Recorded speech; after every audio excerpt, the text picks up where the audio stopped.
Welcome back, one and all, and we are not late this week. And we're actually doing the episode instead of waiting for 2 episodes to be out.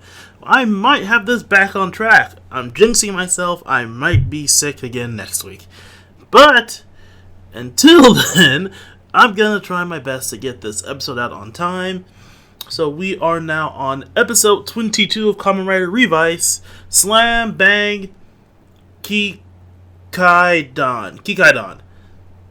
That was a bit of a difficult one to pronounce because it's kind of in Japanese, but that's the episode title. And yeah, let's, without further ado, get into the actual meat of the episode, shall we? So the episode begins following the events of last week, and everyone's still a little, majorly depressed about Hiromi's death. Quote-unquote death, because, never found the body. He could very clearly be returning to the series at some point in the future. Anyway, while Ikki is kind of mourning with excessive cleaning and being watched over by his parents, George steps out of the bath and hands Ikki the Neobata Vice stamp, which, if you don't know, is the Vice stamp that is the 01 tribute that was originally created by George's future self in the movie that I don't remember the title to and I don't want to look up. I might, since the movie is canon, I might talk about the movie when it gets officially subbed, or unofficially subbed, because, Toei. But, I might talk about the movie when we get the subs out for that. It's not out yet, to my knowledge.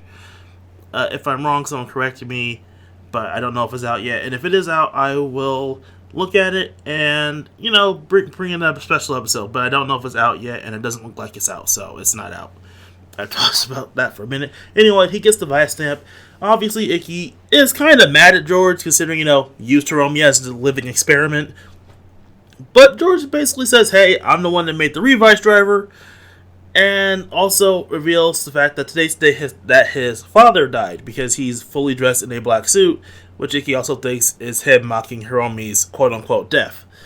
It's not. Because, going to the memorial service for his father. Anyway, while that's wrapping up, 2 people run in and come to the, I guess, we'll just call it the consultation office, because that's basically what it is at this point, where Ikki and his dad are kind of surprised because they are the managers to this comedy duo act that, they're called Stairs of Air or Kuki Kaidan. So, the title gets its name from them. And I don't know if that refers to anything in particular. Someone please tell me if it does. But yeah, they're a pair of comedians. And obviously this episode deals a lot with partners. For obvious reasons. So yeah, they're a pair of comedians who are apparently being targeted by Deadman for some reason. So we have original traditional Deadman, not the Giftarians that we've been dealing with, especially because, the gift Vice stamp or gift stamp is now in the director of Phoenix's hands. At the same time, Aguilera fires Julio because she basically drops a line, how can you protect me if you can't fight? And she decides to go team up with Osaleta so that she can get her hands on the gift Vice stamp. Obviously, she doesn't know that the one that she actually had was a fake, and that Osaleta indeed had the real one this whole time, and it wound up in Phoenix's, basically roundabout way, it still wound up in Phoenix's hands, but she doesn't know the exact process of how that happened, and that the one that she actually had was a fake. So obviously she's mad at Sakura and Julio and all that stuff, and basically is acting out. Julio, depressed because, his goddess, essentially, dumped his ass, basically goes to the only person that he knows that isn't Ikki, Sakura, who takes pity on him and invites him to live with her temporarily. There's a bit of a funny joke because obviously I didn't think about this for too long, but yeah, it makes sense that for Julio, at least in his human form, the parents don't recognize him. They do have a vague sense of familiarity, but they wouldn't recognize him because the only time that the mother saw him would have been at the ceremony in episode 1. Every other time, she would never have seen him. I kind of wonder how Ikki and and Daiju gonna react when they go home and be like, why is Julio in the kitchen? That would be funny. But we have other things to worry about in this episode. Basically, Ikki and Vice form a comedy duo. Daidi's not really in this episode that much. So Ikki and Vice are in a comedy duo and basically pull a Boku Sume routine, which is basically a straight man, funny man comedy duo act, which is very popular in Japan. At least it's a very popular form of comedy, as a lot of stuff is actually based on that comedic duality. And once you notice it, you can't not notice it anymore. So good luck if you start to notice it. Anyway, the comedy duo Happy Spot, as they've dubbed themselves, begin investigating the two most likely people to hold the Vice stamps, and find them both chatting it up in the cafeteria before they break up, and, well, not break up, but like they just leave, and then Ikki and Vice are attacked by the two Deadmen. Now, I don't know which Deadmen these two are. Yeah, I don't know which Deadmen these two are. Oh, it's the Elephant and Shark Deadmen. Obviously it was a shark, but I thought we already did a Shark Deadman and it didn't look like this. But now we have an Elephant Deadman, which seems kind of redundant, considering the fact we have the Mammoth Deadman. Also, yeah, we have standard Deadman again. But anyway, Revice, anyway, they transform, and we do see them use the base forms again, instead of going straight to using super forms. I guess, it's the whole Power Rangers power escalation thing. Ikki's probably not going to use his stronger forms for just standard Deadman, at least not at this point. Especially because they have to sell the movie exclusive toy. Because while he does use two other forms, he eventually just goes into Neo Bata, the 01 tribute form, and we'll talk about the 01 tribute stuff in a second. And they clean house and beat the demons. So that was cool. It was cool to see that, even if it was a short thing.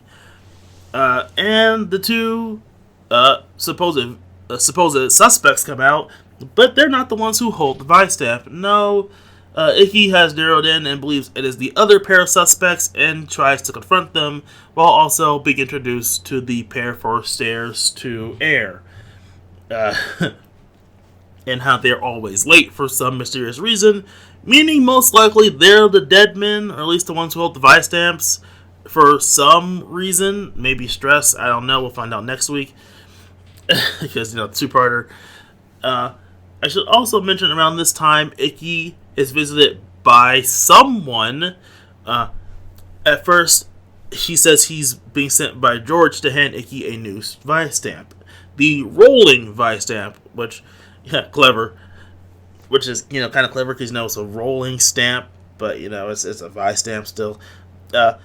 Anyway, yeah, Ikki takes it and also helps Sakura out with her conundrum about basically what to do about Julio. And, the whole Oceletta thing, as she could ask him for some help, at least some advice, even though she doesn't really do much in this episode. And then we cut to the next day, and Ikki is in the studio, and then, the two suspects are egging up their way up the ladder because the main duo aren't there. And then the Deadmen attack again! So, considering the fact the Deadmen are randomly attacking, it feels like they aren't the ones responsible. But, Ikki's narrowing in on suspects. He isn't the greatest detective. Ikki fights them, obviously, in base form again, but then Vice has his gift-caused headaches and is debilitated for the fight. So, Ikki uses the new Vice stamp, which the guy said would be able to help cure Vice's headaches. And then we get the new form, which is Jack Revice. So, in the series, everything is referred to as either Vice Revi or Vice forms. In this case, we have a combined Revice form. Even Vice comments, hey, no, Ikki this time. Because the Jack Revice form, it basically swaps the pair out. Ikki is basically forced into Vice's position as the two merge, and Vice is put onto the surface. Obviously, as a new form debut, it cleans house, obviously because it's even stronger than all the other forms. And Vice detransforms, and it's just Vice, no Ikki. Much to Daiji's own confusion, because, he's kind of concerned about where his brother just disappeared to. So that ends the episode very ominously, as Vice is now out with no Ikki to restrain him. Although, considering the fact we've had, 5 episodes straight of Vice basically being, I'm a good boy, I don't think that much is going to happen in terms of him going on a rampage. But we'll find out next week. So, first thing is first. This episode is a very clear and obvious tribute to 01. Not only with the Neobata, but with the entire theme of the series being based around comedy and comedians. Episode being based around comedy and comedians and all that kind of stuff. Hell, at one point, the director for the episodes looks like he's wearing Aruto's outfit. His hoodie/jacket combo that he's mostly, worn throughout the series. Throughout 01. So yeah, this episode's very clearly a 01 tribute in a pretty cool background way, relying on the secondary things, or at least trappings of 01, and not being a straightforward tribute like, let's say, something from Decade. Or something from, let's say, I can't think of it, something from Zio, or Gokaiger. Technically, I could say Zenkaiger, but Zenkaiger, outside of the main suit, doesn't have, to my knowledge, I'm not that familiar with Sentai after all, that many tributes to the older Sentai, outside of just explaining Sentai whenever they use a new gear. Anyway, so yeah, this is a clear tribute to 01, and that's pretty cool. It's a pretty cool way for this kind of, sort of, anniversary season to pay tribute to the past seasons by just using the trappings. And I'm wondering, if I look back at other episodes, will I see the familiar, it has trappings of other seasons in, previous episodes. I doubt it, because, for example, the whole, the episode where the Gorilla Vice Amp, which is the Forze tribute form, is used, does it really have anything at all to do with Forze? It's not about friendship, it's not about space, it's not about school, there's, no Forze trappings at all, so, yeah. It makes sense that they would at least give 01 a bigger deal, considering the fact, it's the start of the Reiwa era, this is a Reiwa show, so it makes a bit of sense how it would, pay a bit more of a tribute to Reiwa stuff, instead of, typical Heisei stuff, but, that's just how it is. Another thing, I don't know the actors for Stairs to Heaven. It feels like they're guest characters who are, super important. There might be actual Japanese comedians. Toei does do this every so often. They have actual celebrities on the show and, minor or major roles for an episode or two. The random soccer episode in Gaim, which was used to promote the movie. Or, I know they did this before, but I can't remember any more specific episodes. It's kind of a lot more obvious, something like Pretty Cure, where you can clearly feel this character is meant to mimic someone in real life instead of just being, the cartoony interpretation of a standard anime character. And I keep mentioning Pretty Cure, even though I don't really. The only season I've watched is Healing Good, because that actually had a really good plot, even though that kind of ended up ripping off Vexade. Anyway, episode as a whole, I like it. Jack Revice is a kind of cool, is kind of a really cool take on the standard, Berserker form. Funny enough, we've had 3 seasons, basically, we've had 3 seasons straight of Berserker forms, which is kind of funny because normally we get a Berserker form, then we take a season off from the Berserker form, and then maybe we get 2 seasons in a row with said form. But no, we have 3 straight in a row, which feels kind of funny. But I'm not complaining because I love Berserker forms. But yeah, Jack Revice is a pretty clever take on it because it's technically not a Berserker form. In concept it is, but it's really not because Vice is in control.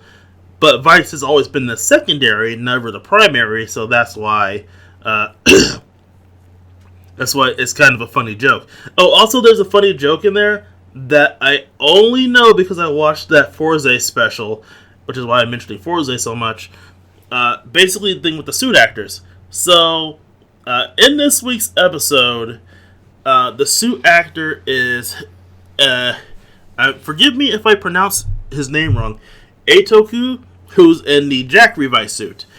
This is his first time playing the sole main writer. Now, normally, he portrays the secondary writers, as a suit actor, like he was Meteor, Axel, etc., as secondary writers in the series. But this is his first time playing the primary writer. This was also a bit of a joke that was used in the Forze in the aforementioned Forze special, where it was a murder mystery and they had to figure out who killed the victim, and he was one of the suspects. It was kind of like a weird meta joke, which honestly was kind of funny to me because it was a weird meta joke because they talked about it was like Forze and Sue talking about suit actors, and he was like, technically right now I'm portrayed by it. It's like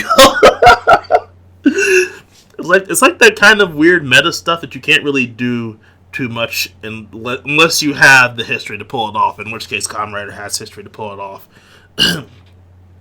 Anyway, yeah, so this is kind of funny because, he's jacking the role of the suit actor for the primary writer in this form, instead of, being a secondary as he always normally is. And that's also another cool detail for the episode. Again, a lot of little cool behind-the-scenes stuff in the episode, which further makes me really like it. Like, it gets kind of weird with the whole comedian thing, which kind of threw me off for most of it. But, we have these little bits of the plot progressing. We have the form with the Neobata, which might be which this might be the last time we'll see 01 and 02, quote unquote. I say quote unquote 01 and 02 because, obviously this form is somewhat based on 01 and 02. Fighting together, which is something that I really want to see again after the movie. But, we're probably never going to get that again. Which is really sad because that was probably the hypest part of that movie for me. But, yeah, this might be the last time we see that, especially because, with Jack Revice, we're probably not going to see Neobata be used that much. If it's used again. If base forms continue to be used in a series, which they may be, I have been wrong. Like, I thought they were going to swap them out last week, because, that seemed like the big finale to the base forms thing. But you never know. The show could pull out some more base forms, or at least some more uses for the base forms. We don't know yet. But either way, this was a great episode. Not great. The comedian stuff threw me off. It's only my appreciation for the tributes to 01, the kind of meta stuff with the suit actors, Jack Revice in general just being really cool, and how the plot in general that basically pumps up what would be a pretty mid episode, because again the comedian stuff throws me off, to being a pretty great episode. Maybe if he's used a different subject matter, I would like it a bit more. But again, the comedian stuff just throws me off. Especially because I don't really get Boku Seme jokes. Like, I get it on the fundamental level, but I don't get it, if you get what I mean by that phrasing. But yeah, I will see you all next week, hopefully, if I'm not dying. I'm still slowly dying. And we will see how this, Jack Revice saga continues. So, until next time.